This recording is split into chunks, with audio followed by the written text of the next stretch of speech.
Добрый поступок одинокого охотника по отношению к умирающей беременной волчице привел к невероятному воссоединению год спустя. После того, как он спас волчицу и ее нерожденных детенышей, он услышал звук, от которого у него на глаза навернулись слезы. На небольшой поляне Джек обнаружил нечто шокирующее. Беременную волчицу, больную и одинокую, беспомощно лежащую на холодном снегу Аляски. Не колеблясь, Джек полез в свой рюкзак и вытащил вяленое мясо, которое он приготовил на обед. Он осторожно бросил его волку, который тщательно обнюхал его, прежде чем съесть. «Держи, девочка», — тихо сказал Джек. «Тебе это нужно больше, чем мне». Наблюдая, как волчица ест, Джек заметил, какая она худая. Ее шерсть была спутанной и грязной, и она выглядела так, словно не ела несколько дней. Он задавался вопросом, что случилось с ее стаей, ведь волки обычно живут группами, помогая друг другу охотиться и выживать. Но эта волчица была совсем одна. С того дня Джек поставил перед собой задачу помогать волчице. Он назвал ее «Луной», потому что ее мех мерцал, как лунный свет. Понимая, что у Луны скоро появятся дети, Джек беспокоился о том, как она будет заботиться о своих щенках холодной зимой. Он знал, что должен действовать быстро. Не теряя времени, Джек поспешил обратно в свою хижину, чтобы собрать припасы. Он вернулся с топором, веревкой и таким количеством одеял, какое смог унести. Неустанно работая в течение дня, Джек построил небольшое укрытие неподалеку от того места, где он нашел Луну. Когда солнце село, Джек понял, что пришло время перевести Луну. Он медленно приблизился к ней, говоря успокаивающим тоном: «Привет, Луна. У меня есть место получше для твоего отдыха». Луна устало следила за ним взглядом, но не пыталась отодвинуться. Джек с большой осторожностью завернул Луну в теплое одеяло. Она была слаба и не сопротивлялась, когда он осторожно поднял ее на руки. Он осторожно положил Луну на мягкую подстилку. Казалось, она почти сразу расслабилась, погрузившись в тепло и уют своего нового дома. Когда на небе появились первые звезды, он неохотно собрался уходить. «Я вернусь рано утром, Луна. А ты пока отдохни». С этого дня Джек приходил каждый день, принося Луне еду и проверяя, как у нее дела. Сначала Луна оставалась осторожной, но со временем она начала доверять ему.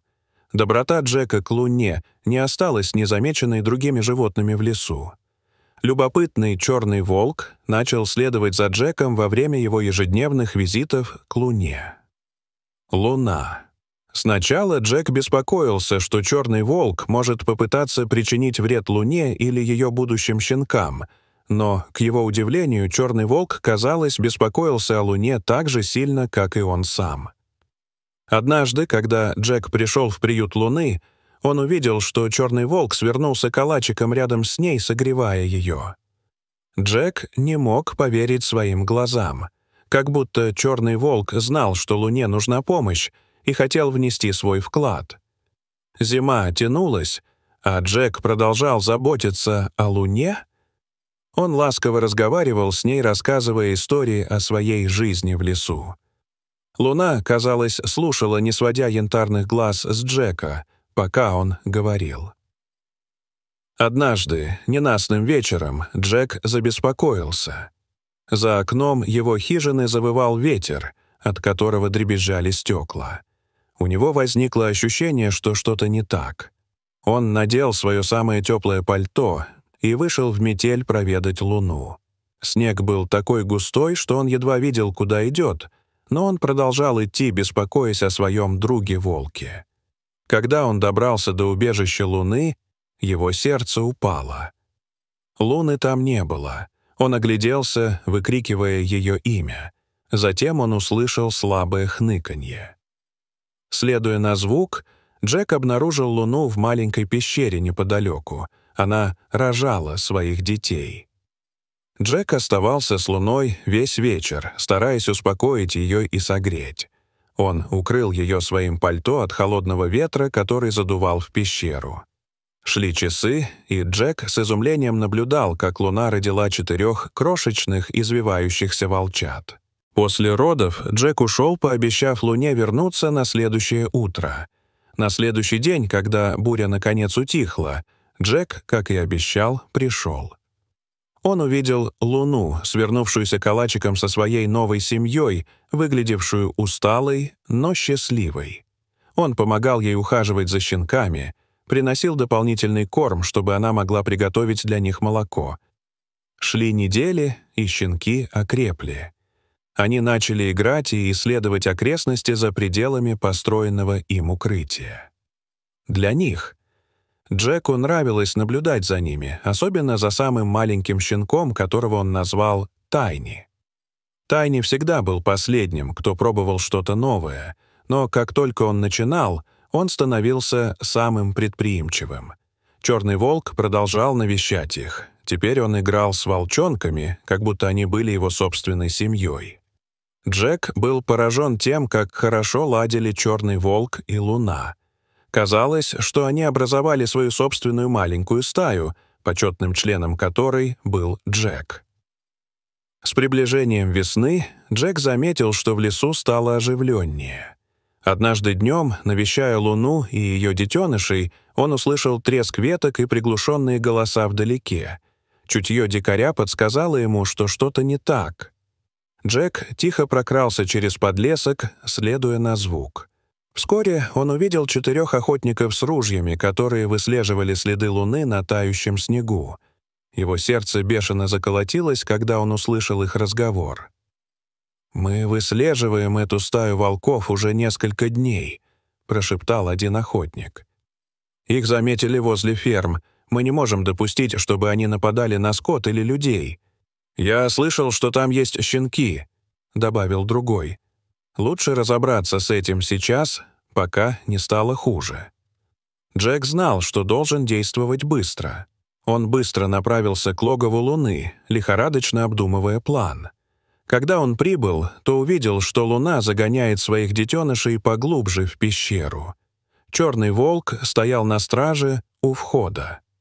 Однако Джек слышал, что охотники приближаются, а их голоса становятся громче. Когда охотники появились в поле зрения, Джек твердо стоял перед входом в убежище. Его поза была решительной, он смотрел им в глаза с непоколебимой решимостью. «Эта волчица и ее детеныши находятся под моей защитой», — твердо сказал он, и его голос эхом разнесся в тихом лесном воздухе.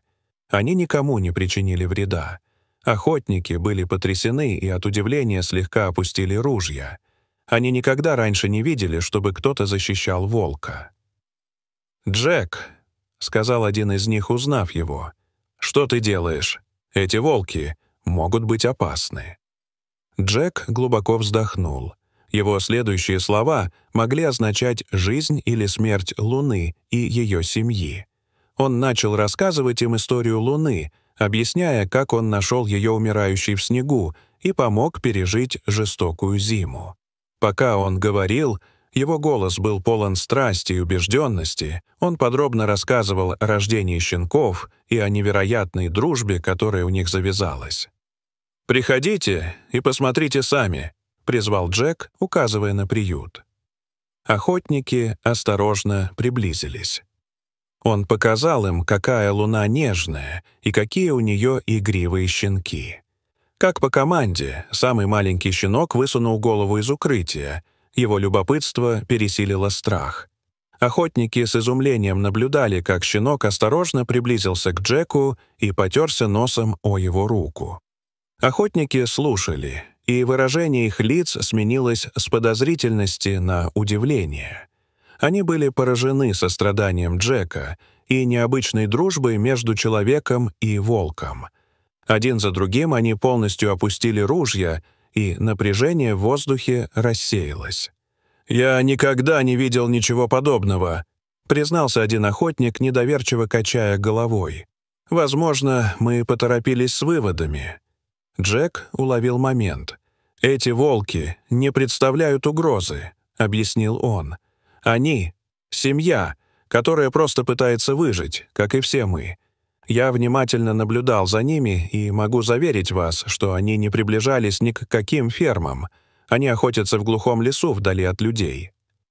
Охотники обменялись взглядами, явно пересматривая свою миссию. Наконец заговорил лидер. «Хорошо, мы тебе доверяем, но тебе нужно будет приглядывать за ними. Убедись, что они не попадут в беду». Джек торжественно кивнул, чувствуя облегчение. «Даю тебе слово», — пообещал он, зная, что только что стал официальным защитником стаи Луны. Когда охотники ушли, Джек повернулся к убежищу. Луна и Черный Волк стояли у входа, их янтарные глаза встретились. С наступлением весны Джек понял, что пришло время отпустить Луну и ее щенков обратно в дикую природу. Хотя это было трудное решение, он понимал, что так будет лучше для их выживания. Однажды прохладным утром Джек отправился в укрытие, которое он построил. Луна и ее щенки уже были на улице, наслаждаясь солнечным светом. Джек медленно подошел к ним, переполненный эмоциями. «Привет, девочка», — мягко сказал он.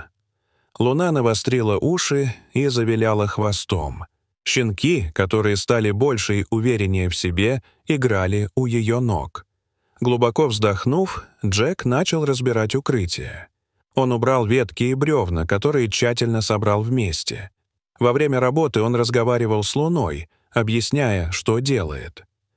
«Тебе пора уходить, Луна», — сказал он, и его голос был полон эмоций.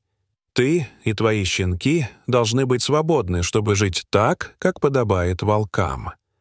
Луна внимательно наблюдала за ним, казалось, понимая. Черный волк, ее постоянный спутник, наблюдал за происходящим неподалеку. Как только укрытие исчезло, Джек собрал одеяло, которое он использовал для Луны. Он аккуратно сложил их, планируя сохранить на память. Когда территория была восстановлена, Джек понял, что пришло время окончательно попрощаться. Он опустился на колени, позволяя щенкам подойти к нему в последний раз. Ему. Каждая из них уткнулась носом в его руку, демонстрируя свою дикую натуру. Наконец Джек повернулся к Луне. Он нежно погладил ее по голове и в последний раз почесал за ушами. «Спасибо», — прошептал он, — «за то, что доверился мне и показал мне ту сторону натуры, о которой я никогда не подозревал». Луна лизнула его руку, отчего на глазах Джека выступили слезы. Затем, как будто поняв, она тихо гавкнула на своих щенков. Они собрались вокруг нее. Джек встал и отступил назад. «А теперь иди», — сказал он срывающимся голосом. «Тебе пора снова стать диким». Луна бросила на Джека последний взгляд и повела своих волчат вглубь леса. Черный волк поколебался, но последовал за ними. Джек смотрел, как они исчезают в лесу. Он долго стоял там, прислушиваясь к звукам леса и ощущая смесь грусти и умиротворения. Вернувшись в свою хижину, Джек достал блокнот и начал описывать свое пребывание с Луной. Джек понял, что пока Луны и ее детенышей не было рядом, они навсегда изменили его представление о лесе и его обитателях. Однажды, осенним днем, прошел целый год. Джек был в лесу, когда услышал странный звук. Это был волчий вой, но здесь он звучал знакомо. Джек огляделся, его сердце бешено колотилось, когда он осматривал деревья. На краю поляны он увидел зрелище, от которого у него перехватило дыхание. Луна, ставшая больше и сильнее, чем раньше, с 4 взрослыми волками рядом с ней. Ее волчата. Вой Луны эхом разнесся по лесу. Казалось, она узнала это место. Место, где Джек помог ей пережить ту суровую зиму, и где она родила. Знакомая обстановка, вероятно, побудила ее инстинктивно подать голос, обозначив свою территорию и подав сигнал своей стае.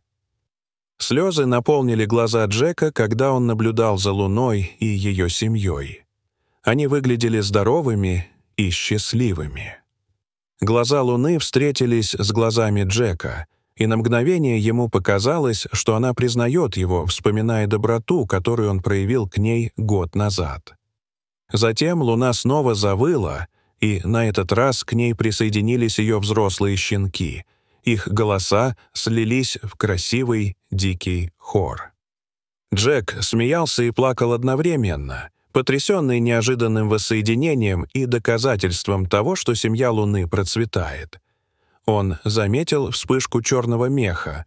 Черный волк все еще следовал за стаей Луны. Сердце Джека радостно забилось, когда он увидел, что невероятная дружба между черным волком и Луной продолжалась. В течение нескольких драгоценных минут Луна и ее семья оставались на краю поляны, словно позволяя Джеку увидеть, насколько хорошо у них идут дела. Затем, бросив последний взгляд на Джека, Луна повернулась и исчезла в лесу. Ее щенки и черный волк последовали за ней по пятам. После того, как волки ушли, сердце Джека наполнилось счастьем и гордостью. Он всегда считал себя простым охотником, но теперь понял, что является частью чего-то большего. Его доброта не только спасла Луну и ее щенков, но и изменила его самого так, как он сам не ожидал. Была ли у вас когда-нибудь неожиданная встреча с диким животным, которая изменила ваше мышление? Дайте нам знать в разделе комментариев ниже.